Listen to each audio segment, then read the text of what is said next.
Hey guys, what's up? This is Showtime Shred Fitness over here. Size, growth, get big. Alright. So I apologize for this is not baby oil or anything crazy like that. It's fat in the room. The whole family was getting sick. I was starting to come down with a little bit of cough. And so I'm just trying to be proactive about it. Put some Vicks stuff on there to try and clear everything up. Because I gotta get up at 5 in the morning, go train some clients. That's if I don't get up earlier than that to go do some cardio. But what I'm posting this video about is I posted a video. It's gonna be on, I'm sure, before you probably already watched it, because I posted it while I was downloading this video on Facebook, and it's about training and about dialing in so much on the bench, weights, the arms, and you know, get those things when they are with bodyboard. So always asking how many arms, how much can you bench, right? Let's get a little more, down so there's a little more question about squatting, bikini, your fitness, yada yada, right? It's a little bit more questions out there, but a lot of those still are to the top commonalities out there on the most asked questions. Fair enough. How much can you bench? How big are your arms? And the answer is, it really doesn't matter, right? It's how you look on stage if you're a bodybuilder. It's how much you can lift if you're a power lifter. And if you're a bodybuilder, it really doesn't matter if you can do 135 or 1,035 pounds. It's who has the best physique on stage, right? So that's kind of what Rich Piani was talking about. The only thing that I want to add to that is I really like his system, because he's exactly right. You're only going to get so many gains by just going that one rep with the 405, whatever. It was crazy. I almost described my entire workout for the day for the bench, right? Come in, do 135, then 225, then do 315, and you're still saving yourself, right? For that 405. I mean, sets and reps and stuff almost exactly to the T on that. But here's something I do that's a little different than what he does. And the reason that I want to bring up a different strategy to do almost the same thing that he coaches and teaches is because I've had injuries by doing it that way. So for example, I loaded on up and got to 385, and I wanted to do as many reps as I could with it. Well, I got to about rep 6. I'm like, man, this is easy. I'm going to keep going. Boom, boom, boom. So I got to like rep 9 or 10, and then I felt something plop, right? I felt like I had 12 in me with 385 pounds. And, that's close to 400. And, of course, we racked it right away. After that, I couldn't even do 10-pound dumbbells, man. Come to find out, it was almost a pec tear. Because again, I had to try to do a set, and I could only do 5 or 10-pound dumbbells. Wasn't even able to get full range of motion. And I said, you know what, this is ridiculous. I am not going to work out with 10-pound dumbbells. I'm done for the day. Went home, and that was when I was in the academy for the DOC, for the prison. And of course, they asked me the next day if I was injured. I said no, because otherwise you don't pass.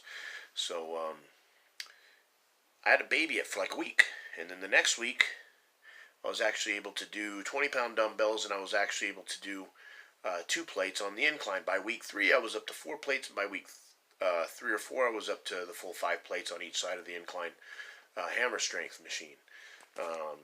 So I made a fast recovery because it didn't count, because it only counts it's a pec tear if your entire pec is blue, black and blue, and then it strips all the way down here. That's a pec tear. Mine was only the size of a silver dollar, okay, and it was right about here, okay, and yeah, it was black and blue, but it was little, so it doesn't count. It was only a partial tear. It only counts as a full-blown tear, so I didn't worry about that. So I just kept on with the training and just kept on going from there. But the point is to do his style of do as many reps as you can with 225 if your max is 405, and then doing 315 as many times as you can, and then try and do a 405. I think there was a chance at an injury. Fair enough. Whereas if you do the 405 and for however many you can do it, 1 rep, 2 reps, 3 reps, whatever, when you're fresh, because you saved yourself, like he's telling you not to do. And then and then do his system, then do 315 as many times as you can, then do 225 as many times as you can. I love that.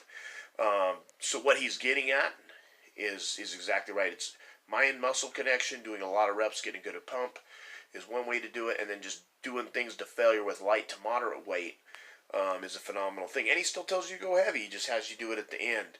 So I think either system works. You just need to see which one works best for you. If it's failure, and then go heavy as you can, or go as heavy as you can and then do the lightweight. You know, we all kind of do that power bodybuilding system of some way, shape, or form. I didn't even know who Michael Hearn was until 2013. And then Ben Matheson showed me a video because we trained through the 90s doing the power bodybuilding. And then he's like, dude, check this guy out. He trains almost the exact same way we do. And I watched his video. I was very impressed with it. Like I said, he does really similar things to what Ben and I do, right? And so combining the powerlifting with the bodybuilding, I think it's very important to do both. I think if you just do one or the other, I think that you shorten yourself. And that's kind of what Rich Piani was getting at. Yeah, just don't always do just one rep for as heavy. And I think that, and that's why I think that he's hitting it on the head. You do high reps and low reps. You do heavy and light. He's trained with Michael Hearn many times over. Rich Piani has. So is Jason Gillen. And, you know, and Ben and I, like I said, we've done the high reps and the low reps, the heavy and the light and the moderate. I think it all has its place. I think mind into muscle with baby weight. I can do isometric movements sometimes and get a phenomenal pump. No weight. I think a posing session is phenomenal for conditioning and bringing out lines. That is a great workout. So there's many different ways to tax the body, challenge the mind, challenge the body, and all those different types of things.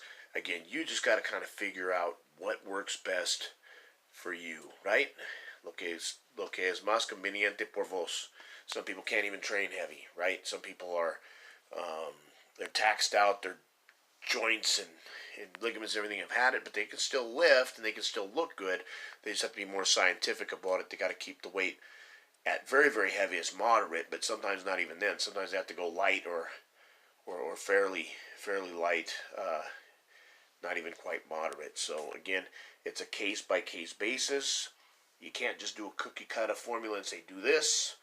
That's why it's so important to change variables as you go along. And if you can't do that, you got to watch the right YouTube videos, or you got to ask the right questions. And if you still can't figure it out, you got to hire somebody that's gonna get those answers for you, so that you don't do the worst thing you can ever do and give up, because that's a ticket to direct failure and depression, and your life will be ruined. If you don't have, I don't know how people in life do it. They got to take lots of drugs and alcohol, I guess, because I don't know how you can live life without fitness. I mean, I'd blow my brains out if I didn't have the gym and have that natural high. There's just, other than my family, there's nothing else, out there to drive you.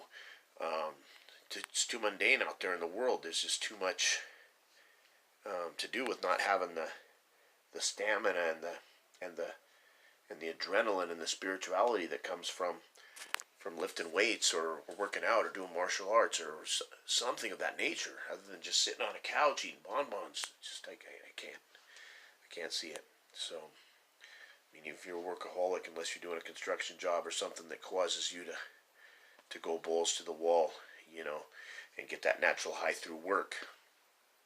And otherwise, a desk job just gives you stress and blows your heart out, and that stress builds out. We were meant to walk 7 miles a day as cavemen and stuff and fight the dinosaurs and the saber-toothed tigers and all that shit, right? And now we got desk jobs and big bellies. We weren't meant for that. That's why people go postal now. That's why people kill themselves and their families, because they have no outlet in life. They don't have anything to wake up to. So they have to turn to either drugs or alcohol. They go crazy, right? Because they don't have anything spiritual. If the ones that go to church, or they go to the gym, or they exercise, or they challenge their mind. If they can't exercise through reading and challenging their mind that way, there's something to that too. But you just got to find it. You got to find You got to find your sweet spot. You got to find your niche. You got to have a purpose, something to get your happy ass up out of bed in the morning. And if it is to eat bonbons and watch an exciting movie, I mean, if that's what drives you, then that's great. But you got to find something. I really don't care what it is. Just find something to keep yourself from hurting yourself or others. All right, this has been Showtime from Showtime Shred Fitness. Size, growth, get big. All right. Remember, the lion doesn't worry about how many hyenas are in its way. Take care and God bless.